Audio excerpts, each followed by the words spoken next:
off-ramp nobody wants to admit they need. How escalating rhetoric, regional fragility, and financial anxiety are beginning to merge into one global psychological crisis. No man ever steps in the same river twice. Heraclitus. The off-ramp nobody wants to admit they need. The language is becoming absolute again.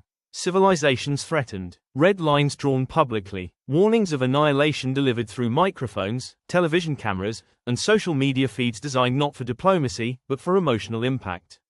The rhetoric surrounding Iran, Israel, and the wider Middle East has intensified to levels that increasingly feel less like traditional statecraft and more like psychological warfare performed in real time before a global audience already exhausted by instability. Yet beneath the noise, another reality appears to exist quietly in parallel. Almost everyone involved may also be searching desperately for an off-ramp. That contradiction may define modern geopolitics more than ideology itself. The public performance is escalation. The private objective may still be containment.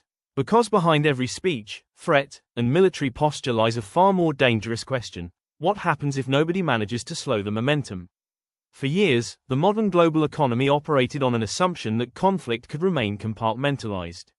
Wars would occur, markets would wobble briefly, central banks would intervene, and global systems would continue functioning. But the world no longer feels compartmentalized. Supply chains are fragile. Debt levels are historic. Energy markets remain politically sensitive. Shipping lanes are vulnerable. Public trust in institutions is weakening across much of the West. And populations already strained by inflation, housing costs, and economic uncertainty are now absorbing another wave of geopolitical fear layered on top of everything else. To understand more, read statura.substack.com. That's statura.substack.com.